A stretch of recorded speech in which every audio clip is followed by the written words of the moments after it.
So if the Paris police allow Liverpool to board that plane with that win, then they are not doing their job. I've never seen the biggest robbery in my life like I've seen today. Yes, smash and grab them, I call it, but this is robbery, people. It does not make sense. I'm a Liverpool fan. Every one of you knows this. And I myself still cannot explain how my team left that game with a victory. I still cannot explain how my team actually won this game. This was one of the most craziest games I've ever watched in football history as a Liverpool fan, especially this season. Yet we left with a victory. I was told that Liverpool have never won in terms of like they've never won in Paris. If I'm so for, I don't know if they've won. I don't know when that was, but in the last time they always lose to PSG at PSG. And yet, I'm here to tell you that we left that game with a victory. There are two teams, and I think you can all agree with me that Liverpool always struggles to win against their own home ground. PSG, in which we have just broken the curse today, as well as Napoli. And what do those games have in common? If you remember 2018 when Liverpool won the Champions League, it was Alisson who kept Liverpool in that game after a crazy, I think it was a double save he pulled out against Napoli, and we won the game, which kept us in the Champions League, and we went on to win the game. I'm not saying Liverpool winning this Champions League, but I'm saying that for a goalkeeper performance to pull out something like what he did today, to get us to where we are, to a point of believing, I still cannot even explain to anyone what actually happened today. Who can tell me that Liverpool deserved to live with 1-0 victory at PSG in Paris? The way this team controlled us, 71%, they controlled the game, the whole entire game. Liverpool had 2 shots at goal. I don't remember seeing any team stopping Liverpool to 2 shots at goal. And in those 2 shots on goal, one on target was the goal, which was scored by Harvey Elliott, being his only first touch in the game.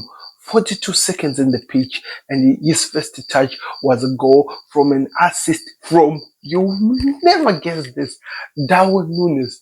I don't know. I don't believe in those, fairy tales of believing that things like this can happen and things can just make sense. I don't. But man, you gotta look at the coincidences. You have to look at it. Just try to vision with me. Just try to imagine with me. Liverpool plays a game. We are dominated. Salah cannot even kick a ball to save his life. Luis Diaz is making some crazy runs that we've never seen. Cody Gakpo is holding his leg from the stand. He cannot even play. Diogo Jota is looking like he's looking for somewhere to find the treatment to actually be back on the pitch because he's not even there. Ryan Gravenberg, our savior, looks like he's actually failing to even touch the ball, hold the ball for a second. He's doing some crazy bank off passes. And Trent Alexander-Arnold, one of the players that we complain about defensively, is actually trying by no means to do some one-on-one saves, and actually they're working out. We also have Konato, who's pushing people. People say that it's a red card, but it was not a red card because yes, he did push the person with an elbow. It was not like he did not put his hands on him. So that is another situation. Virgil van Dijk is watching a player running away, and rather than to go stop him, he's running away from the player, and the player is there having a one-on-one chance, and the only savior is Alisson.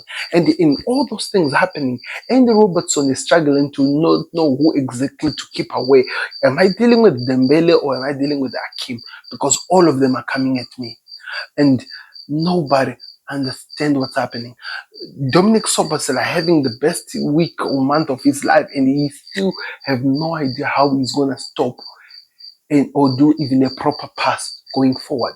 This team is looking like they're out of this world. The manager is forced to make some decisions. He takes out Diogo Jota for Darwin Nunes. Put on Curtis Jones to play a 4-4-2, and also take out Mo Salah because he's literally useless in the game. Put on Harvey Elliott, in which we'll spend weeks being told that this guy could leave because he's not happy of the time he's getting in Liverpool. And in all those craziness that I'm trying to build up the story, I tell you, the man that people are saying should be leaving the club at the end of the season gets to, for the first time, get a one shot from Alisson, controls it with his feet to put it in his leg, have an amazing pass to Harvey Elliott who just got into the pitch, and Harvey Elliott hits the ball one touch and it goes to the back of the net, and we leave Paris with one. How does that make sense? I've just told you this thing, and myself I still can't believe I've actually said that. We leave Paris and we've won. Any normal human being, any individual human being who tries by means to speak football would still be sitting here trying to make things make sense. Because it doesn't make sense, to be honest. It doesn't make sense. And yet we won the game. They're coming to Enfield next week. This team made a 10-game unbeaten run, and Liverpool just destroyed that.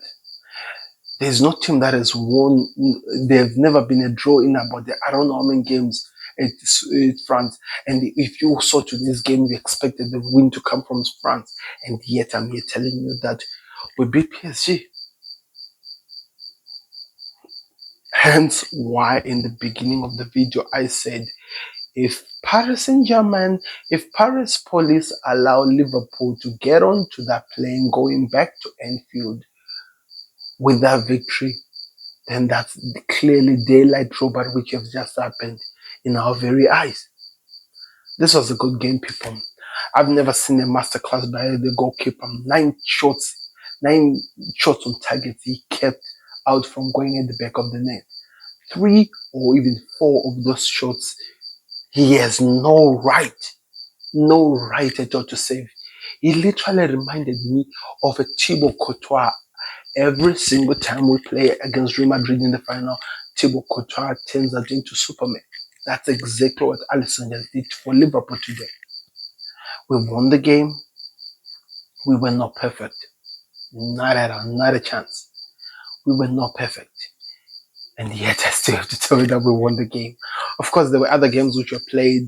Bayern Leverkusen were destroyed by Bayern Munich. They lost by 3-0 in a game where Kane scored. Musiala was running the show, scored as well as tried to assist, which was missed. It should have been 4. And as well, the last goal which was scored. And also, I think it was a double yellow, which ended up giving a red card to a Bayern Leverkusen player. It was a crazy game. Barcelona gets a red card, Kubos, but if it was reviewed back, then Frenkie de Jong was pushed by 2 feet, by 2 hands, should have not actually gone to become a red card, but it was red card. Then we see the goalkeeper of Barcelona, the old man who came out of retire, becoming a man of the match goalkeeper by a performance which was out of this world. Rafinha scores the only 1 goal, which keeps Barcelona into this as they go back home. Company. Then also on the other side, we saw Feyenoord play against Inter in a game which I felt like Feyenoord did not really play terribly. They performed well, but Inter were just that goddamn good. And at the end of the day, they get the job done, they win the game, and that's what leads them to where they are now. So those are the 4 games which are played today, people. And in terms of looking at everything that has happened in this whole week, Benfica lost to Barcelona by 1-0. Bayern Leverkusen, by the way, lost by 3 to Bayern Munich. We also saw Liverpool winning 1-0 against PSG. Feyenoord losing by 2-0 against Inter. But Arsenal destroying a team by 7-1. Dortmund drawing 1-1 against Lille. Then we also saw Real Madrid beating Atletico Madrid by 2-1, and Club Brugge lost at home by 3-1 against Aston Villa. This has been an amazing week of Champions League football, and I cannot wait to see what happens next week, because no matter whatever that happens, at the end of next week, there should be 8 teams that are going to the quarterfinals. Hence why we love football. I want to hear your thoughts in the comment section. What did you think of today's football, and what can you say with our very own Alisson Becker? And what does that goal mean for Harvey Elliott? As well as what does that actually mean for Darwin Nunes?